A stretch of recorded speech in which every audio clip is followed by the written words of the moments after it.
Welcome back. History comes alive at the Reagan Library. It's all part of their annual President's Day celebration. And Bob DeCastro is there with some cool things visitors can enjoy all throughout the day. Good morning, Bob. Good morning, and I know some of you haven't been here before. One of the things you can really enjoy is just the spectacular views on what is turning out to be a glorious day on this President's Day. The weather is just amazing, and if you look behind me there, the views are just expansive. This is an amazing piece of property, and yeah, you see on the lawn out here, they've got things started in terms of getting things ready for the big President's Day celebration. I want to bring Richard here, who is one of the docents. You've got about 400 of you docents here. I understand it's a really hard, arduous process to learn basically the life and the legacy of the 40th president. That's right. We go to a lot of effort to make sure we can represent the president's, his life, his presidency, and the era as effectively as possible. Yeah. I want to show some pictures of what's happening here today. Sure. Tell us what's happening here for the President's Day celebration, because this is one of the big draws of the year, right? You have hundreds upon hundreds of people coming from all over to celebrate President's Day. We're expecting 3,000 people today. Mm-hmm. And so what's going to happen here today? Well, we have some presidential reenactors. We have Abraham Lincoln's going to be here, and President Grant will be here. Mm-hmm. Mary Todd. Yeah.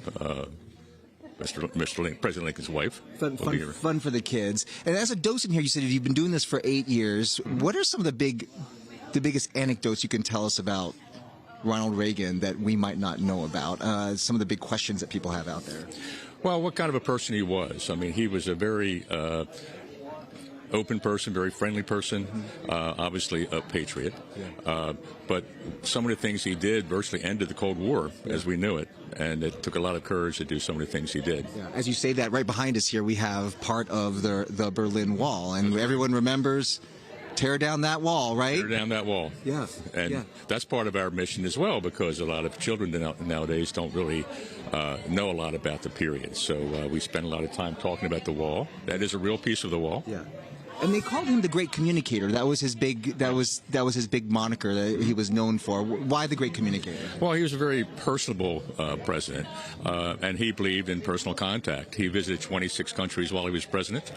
Air Force One, he flew more miles than the other 6 presidents that flew it as well. Mm-hmm. So he got out there and talked to people. And one of the things that, if you've never been to the Reagan Presidential Library, the diaries and the special relationship that he had with Mrs. Reagan, that is what it sort of touches people when you walk out of here, to know the personality and the special relationship that the two had.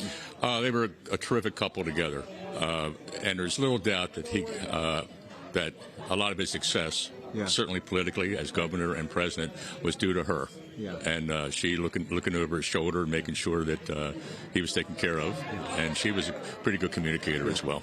Pretty good communicator. Thank you so much, Richard. Richard Warfield is one of the docents here, 400 of them here. So we have all the information on our website, foxla.com, in terms of the big President's Day celebration here at the Reagan Presidential Library.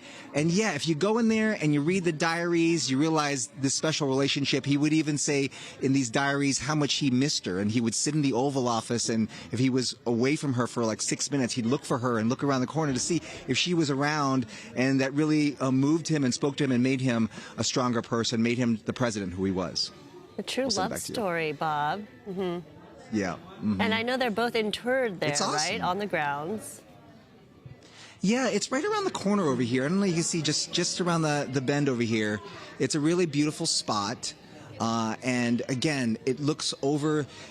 By the way, this is 300 acres that they own here. If you imagine in Southern California now, they were able to purchase 300 acres here. This is in between their home that was in Bel Air, and originally the spot that this presidential library was supposed to be was in Stanford, but they were lucky enough to get this spot here, and they love this because this was sort of like in between Stanford and Bel Air, so to speak. But the foundation decided to buy the property around here, some 300 acres, to leave it pristine and to leave the views untouched. So anybody that visits the Reagan Presidential Library will see these beautiful views, and you won't see that big box store right across the way. It is untouched, beautiful views. Certainly gorgeous, and so much history there. Thank you so much. Looks like an awesome experience.